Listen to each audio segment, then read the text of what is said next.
Hi, welcome back to MNVA Geography. We're continuing on with 3.1 Study 3, Population Growth.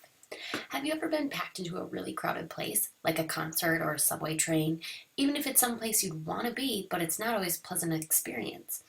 Imagine if you have to live your whole life that way, always bumping into people, being bumped by others, smelling other people everywhere you went. Gross. Well, the world hasn't yet become that crowded. The population of our planet is very large, over 6 billion. Actually, it's over 7 billion. This content is a little outdated and getting larger all the time. The population in crowded parts of the world is growing rapidly. Can the world hold so many people? It's something to think about. With a population of density more than 40,000 people per square kilometer, Manila, the capital city of Philippines, has the highest population density in the world. New York City population density in comparison is only 10,000 people per square kilometer. Beijing, China, capital city of China, is home to over 15 million people. While this city has a relatively low population density of only about 900 people per square kilometer, air pollution in the area is a major problem. Cairo, Egypt, the capital city of Egypt, is the largest and most densely populated city in Africa, with a population of 17.5 million and a density of over 35,000 people square mile. The city of Mumbai has a population of 13 million and is growing fast. The infrastructure of Mumbai is having a difficult time supporting the rapid growth rate. Half of the population live in slums where overcrowding is common. This is normal life. Can you imagine living like that? Page 2. Up, up, and away. The human population has been steadily growing for thousands of years. There's been occasional downturns, but for the most part, it's been up, up, and away. The last time the world population actually decreased was in the 1300s, when the Black Death swept through Asia and Europe. Black Death was a pandemic that killed an estimated 75 million people worldwide, including about a third of the population of Europe alone. Although diseases and natural disasters have been a frequent feature of human life on Earth, since the Black Death, there's been uninterrupted population growth. Population experts do think that the human population may be leveling off, or its growth is at least slowing, or as the lower graph indicates. So far, though, there's been no stopping the growth of world population. So here we go, up, up, up. The world population has been increasing throughout most of human history. So this is basically human history, increasing, increasing, increasing, and then industrialization, modern technology, skyrocket. Page 3, boom times. As you can probably tell from the graphs on the previous page, not all periods in human history have shown the same rate of growth.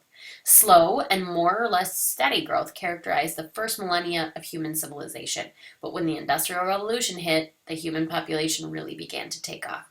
Prior to that, it took centuries for the world population to double, but the 18th century witnessed a doubling in only about 100 years, and the world hasn't seen anything yet. The 20th century was a time of increasingly rapid growth. While it took the entire 19th century for the world population to double, the population doubled twice in the 20th century. Once in the first 60 years, going from 1.5 billion in 1990 to 3 billion in 1960, and then again in only 40 more years, from 3 billion in 1960 to 6 billion in 2000. That's a pretty tremendous growth, growing exponentially. Why the growth?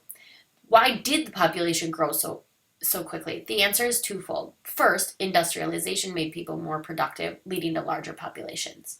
The second answer is that the Green Revolution of the 20th century made a dramatic increase in human ability to produce food crops. You'll learn more about the Green Revolution in a later activity. The high rate of population growth in the 20th century makes you wonder how the Earth can possibly sustain such growth.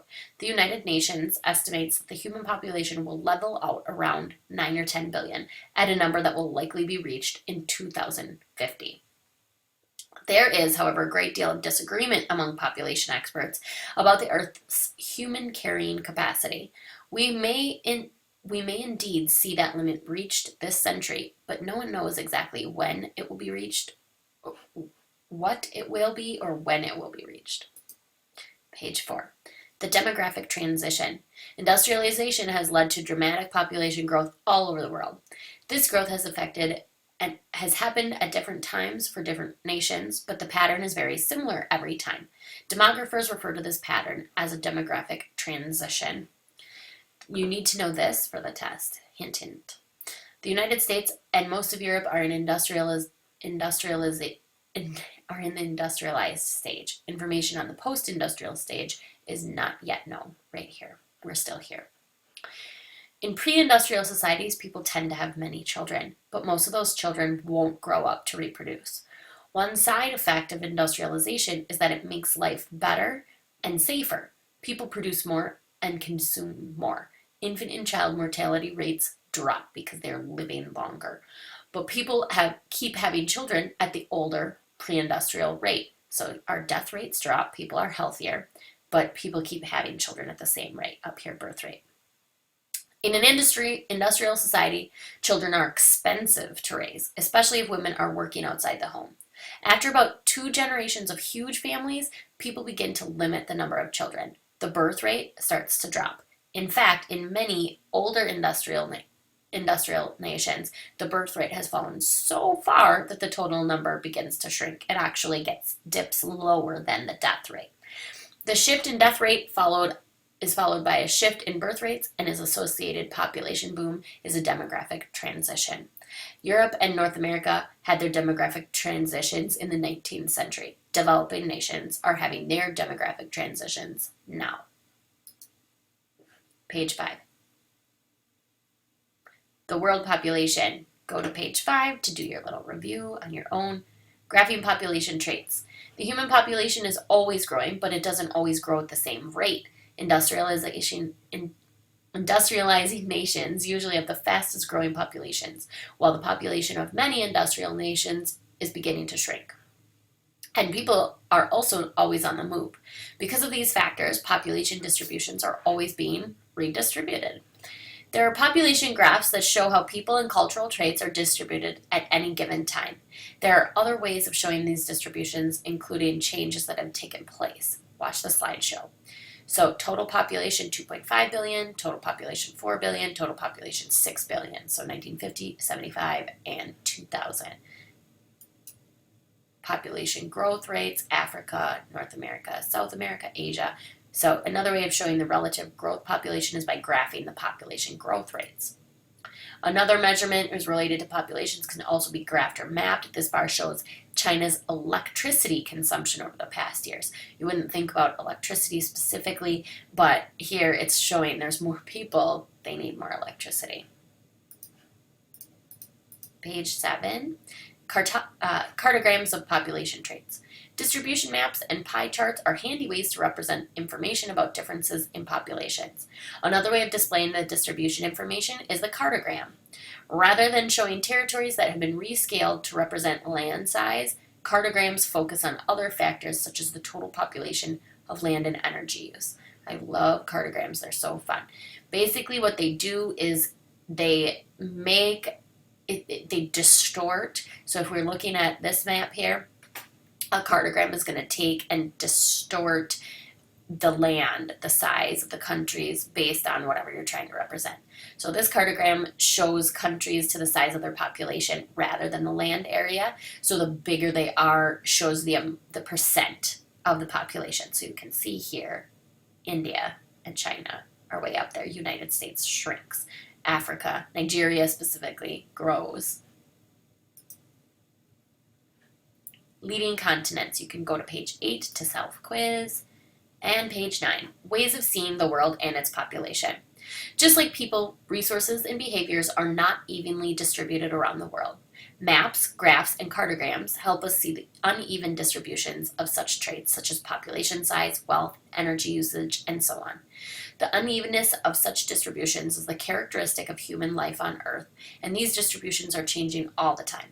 Population growth is a driving human force and social change. As the population in a country grows, it stresses the infrastructure, roads, utilities, healthcare, education.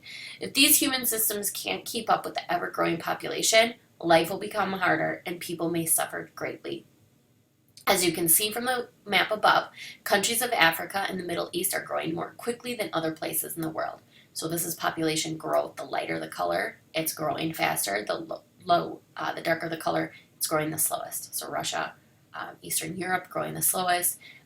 Next followed by the dark purple. We're growing pretty low. but then growing the fastest parts of Africa mostly.